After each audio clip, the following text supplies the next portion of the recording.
So hello everyone, all the students and parents को मेरा नमस्कार। और आज का ये जो वीडियो है बहुत ज़्यादा इम्पोर्टेंट होने वाला है उन सभी विद्यार्थी और पेरेंट्स के लिए जो अभी ग्रेजुएशंस कर चुके हैं। यानी कि हम बात कर रहे हैं आज बीए बैचलर ऑफ आर्ट्स के बारे में। अगर आपने बीए कंप्लीट कर लिया है और आप प्लान कर रहे हैं सरकारी नौकरी का तैयारी करने के लिए, तो कौन कौन सा ऐसा नौकरी है जिसमें आप जा सकते हैं, तो मैं आज डिस्कस करने वाला हूं 7 ऐसे सरकारी नौकरी जिसे आप कर करके ना सिर्फ अच्छा खासा पैसा इनकम करेंगे बल्कि समाज में अपना एक रुतबा बना सकते हैं, समाज में अपना एक छाप छोड़ के जा सकते हैं। आपका जो जूनियर्स होंगे यानी कि जो न्यू यंगस्टर्स आएंगे, आप उनके लिए एक आदर्श बन सकते हैं।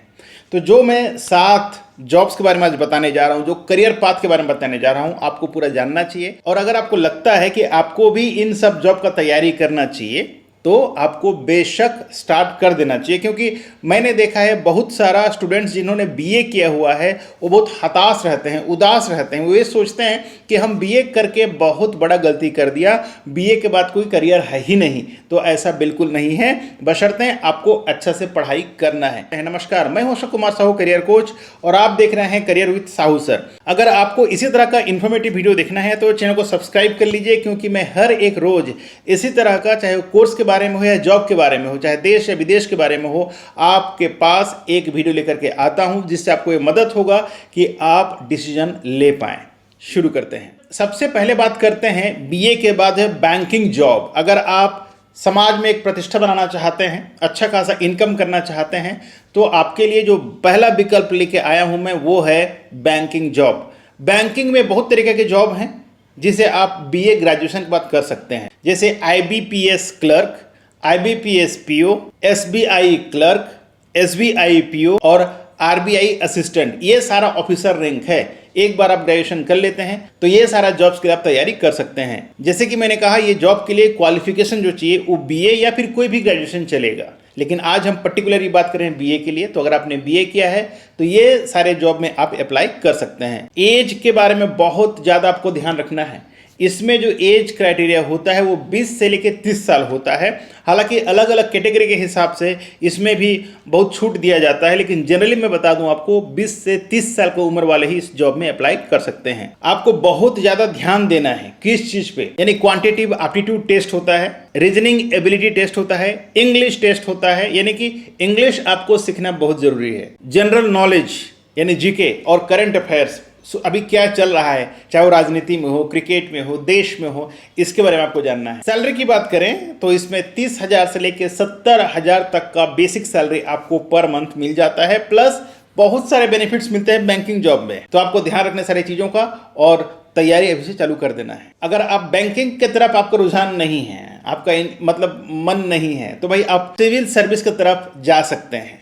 अब सिविल सर्विस तो और ज़्यादा थोड़ा मतलब मेहनत की काम है, बहुत ज़्यादा मेहनत करना पड़ता है। तो अगर आपने बीए किया है तो सिविल सर्विस में भी आप ट्राई कर सकते हैं। जो आप नाम सुना ही होगा, आईएएस, आईएफएस, आईपीएस, ठीक है। तो ये सारे पोजीशंस के लिए आप एलिजिबल होते हैं अगर आपने ट्राई किया। हालांकि ये यूपीएससी यानी यूनियन पब्लिक सर्विस कमीशन से होता है, और ये जो एग्जाम है सिविल सर्विस एग्जाम होता है। पहला है प्रीलिम आप निकल जाते हैं, तो फिर होता है मेन एग्जाम, फिर होता है इंटरव्यूज। तो 3 स्टेप में इंटरव्यूज होता है। अगर इसमें आप कंप्लीट कर लिया तो जॉब आपके हाथ में। अगर टोटल पेपर की बात करें तो 9 पेपर होता है, यानी कि 9 पेपर्स होता है इनका। इसमें भी आपको एज का बहुत ज़्यादा ध्यान रखना है। 21 से लेके 32 साल तक, यानी 11 साल आपके पास समय रहता है ये जॉब्स में तैयारी करने के लिए। सैलरी की बात करें तो लगभग 56,100 से लेकर के 2.5 लाख के करीब, ये डिपेंड करता है, ठीक है। तो इस तरह का इसमें सैलरी होता है, और ये हर एक 5 साल में चेंज भी हो सकता है सैलरी का जो पैकेज है। इसके अलावा जो अगला जॉब के बारे में बात करेंगे बीए के बाद, वो है रेलवे रिक्रूटमेंट जॉब, ठीक है। आरआरबी जो होता है ना, रेलवे रिक्रूटमेंट बोर्ड, ये जो बोर्ड है दोस्तों, ये साल में कम से कम लाखों जॉब देता है, ठीक है। कोई ना कोई पोजीशंस का, आप ये मत बोलिएगा कि कोई जॉब निकलता नहीं, बिल्कुल निकलता है, लेकिन अलग अलग तरह के जॉब निकलता है। लेकिन अगर आप ग्रेजुएट हैं तो आप किस जॉब में अप्लाई करने के लिए एलिजिबल होते हैं वो मैं बताता हूं। इसमें आप जा सकते हैं ग्रुप सी और ग्रुप डी में। फुल तैयारी करें हैं, फुल तैयारी करेंगे तभी जाके सक्सेस मिलेगी। इसका जो एज लिमिट है 18 साल से लेकर 33 साल का एज लिमिट है।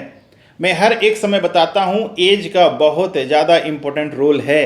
तो एज के हिसाब से तैयारी करना चालू कर दीजिए। हालांकि अलग अलग कास्ट के हिसाब से, ठीक है, इसका भी मतलब जो एज है वो मतलब डिसाइड किया जाता है।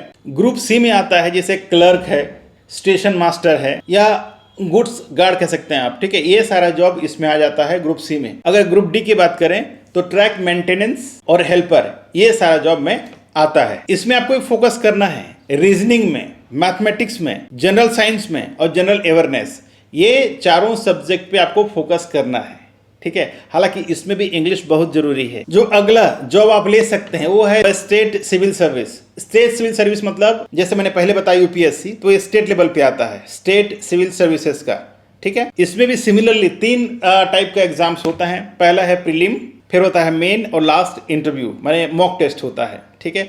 इसके बाद आपका जॉब कंफर्म हो जाता है। इसका जो एज लिमिट है 21 साल से लेकर के 37 साल तक है। तो आप प्लान करते हैं अपने जो भी स्टेट से हैं, आप हर स्टेट का अलग अलग होता है, चाहे आप उड़ीसा से हैं, झारखंड से हैं, बिहार से हैं, तेलंगाना से हैं, दिल्ली से हैं, तो हर एक स्टेट का अलग अलग तरीक़े से एग्जाम्स होते हैं। जो अगला जॉब है वो है एसएससी यानी स्टाफ सिलेक्शंस कमीशन। इसमें आप जाते हैं तो आपको बहुत तरीके के जॉब मिल जाएंगे, और ये जो कंप्लीट करने के बाद आप कोई मिनिस्ट्री में जाता है, कोई गवर्नमेंट का ऑफिशियल्स में जाता है, यानी हाई रैंक में जाते हैं, ऑफिसर रैंक है। इसका जो भर्ती होता है वो ग्रुप बी और सी कैटेगरी का होता है। इसका जो एग्जाम डिफरेंट टाइप का होते हैं, जैसे एसएससी सीजीएल, एसएससी सीएचएसएल और एसएससी एमटीएस, इस तरह का एग्जाम्स होता है, ठीक है। ये मैं पहले बताया, ये कंप्लीट कर लेते हैं। अगर आप इसको कंप्लीट करते हैं तो आप मिनिस्ट्री में काम कर सकते हैं, मिनिस्ट्री के साथ में काम कर सकते हैं, या फिर गवर्नमेंट ऑफिशियल में काम कर सकते हैं। इसमें अगर आपको पार करना है नैया, तो आपको फोकस करना है इंग्लिश के ऊपर ज़्यादा, जनरल अवेयरनेस के ऊपर ध्यान देना है, क्वांटिटेटिव एप्टीट्यूड के ऊपर ध्यान देना है, और रीजनिंग एबिलिटी के ऊपर ध्यान देना है। हालांकि इंग्लिश बहुत ज़रूरी है, सबसे ज़्यादा फोकस आपको करना है इंग्लिश लैंग्वेज में। जो अगला जॉब आप तैयारी कर सकते हैं वो है फौज। फौज यानी डिफेंस। डिफेंस में भी 3 तरह के डिफेंस है, एक है एयर, दूसरा है आर्मी और तीसरा है नेवी। तो बीए के बाद आप तीनों लाइन में जा सकते हैं, ठीक है। हालांकि डिफरेंट जॉब्स होता है इसमें, लेकिन आपको बता दूं मैं, अगर आपने बीए किया है तो आप एयरफोर्स में जा सकते हैं, नेवी में जा सकते हैं, या फिर आप आर्मी में जा सकते हैं। ये जाने के लिए आपको कौन कौन सा एग्जाम देना होता है वो आप पहले समझिए। पहला है सीडीएस, एपकैट और एसएसबी एग्जाम। ये तीनों तरह का डिफरेंट एग्जाम होता है जिसको आप पास करना होता है। इसका जो एज लिमिट है, इसे बहुत कम एज बता रहा हूँ, 19 से लेके 25 साल। अभी अगर आप इंटर कर रहे हैं या ग्रेजुएशन कर रहे हैं तो आपके लिए बहुत ही इंपॉर्टेंट वीडियो है ये। 19 से 25 साल के बिटवीन ही आप इसमें अप्लाई कर सकते हैं। फोकस करना है किस चीज़ में? Current affairs, English, mathematics, general knowledge और इंग्लिश लैंग्वेज की ज़्यादा ध्यान देना है, ठीक है। हालांकि ये सारे जॉब्स के लिए आपका फिजिकल फिटनेस होना बहुत जरूरी है। फिजिकल टेस्ट होता है वो, हालांकि रनिंग हो सकता है, हाई जंप हो सकता है, लॉन्ग जंप हो सकता है, तो इस तरह का आपका फिजिकल टेस्ट भी लिया जा सकता है। तो जब भी आप अप्लाई करते हैं तो पहले आप इनका जो टर्म्स एंड कंडीशन है उसको भली भांति पढ़ लीजिए, फिर अप्लाई करें। अगर आप सोचते हैं कि नहीं मुझे डिफेंस में नहीं, लोकल पुलिस में काम करना है, तो पुलिस का भी आप तैयारी कर सकते हैं। बीए ग्रेजुएशन के बाद आप बन सकते हैं एसआई में अप्लाई कर सकते हैं, यानी सब इंस्पेक्टर, जो 2 स्टार होता है, 2 सितारे, एसआई में अप्लाई कर सकते हैं। दूसरा कांस्टेबल में अप्लाई कर सकते हैं। हालांकि कांस्टेबल के लिए 10th एलिजिबिलिटी पहले था, अब 12th कर दिया गया है। अगर आप ग्रेजुएशन के बाद अप्लाई करना चाहते हैं, ये डिपेंड करेगा कि भाई कितना वैकेंसीज अवेलेबल है, तो आप एसआई के लिए भी तैयारी कर सकते हैं। एसआई के लिए जो एज ग्रुप बनाया गया है वो 21 से 27 साल के बीच होता है, और अगर आप कांस्टेबल में जाते हैं तो 21 से 28 साल के बीच होता है। इसमें कंपलसरी फिजिकल टेस्ट लिया जाता है, जैसे रनिंग है, हाई जंप है, लॉन्ग जंप है। बिना फिजिकल टेस्ट का आपका सिलेक्शन नहीं होता है। अगर बात करें कि कौन कौन सा सब्जेक्ट में या कौन कौन सा तैयारी करें इसमें, तो फिजिकल टेस्ट के अलावा आपका मैथमेटिक्स अच्छा होना चाहिए, इंग्लिश अच्छा होना चाहिए, रीजनिंग अच्छा होना चाहिए, करंट अफेयर्स का टेस्ट लिया जाता है और जीके का, ठीक है। तो इस तरह का अगर आपने पढ़ाई किया तो बीए के बाद आप ये सारे जॉब में अप्लाई कर सकते हैं और सक्सेस भी हो सकते हैं। तो आज मैंने आपको 7 डिफरेंट सरकारी नौकरी के बारे में बताया। अगर आपने ऑलरेडी बीए कर लिया है तो कहीं ना कहीं अगर आप अपने आप को समाज में एक अच्छा मतलब औहदा लेना चाहते हैं, अच्छा रेस्पेक्ट लेना चाहते हैं, तो जो मैंने 7 जॉब बताया कहीं ना कहीं बहुत ज़्यादा इंपॉर्टेंट है। इसके लिए करना क्या है दोस्तों? फोकस करना है। अगर आपने फोकस किया तो कहीं ना कहीं आपको जो सक्सेस है वो निश्चय मिलेगा।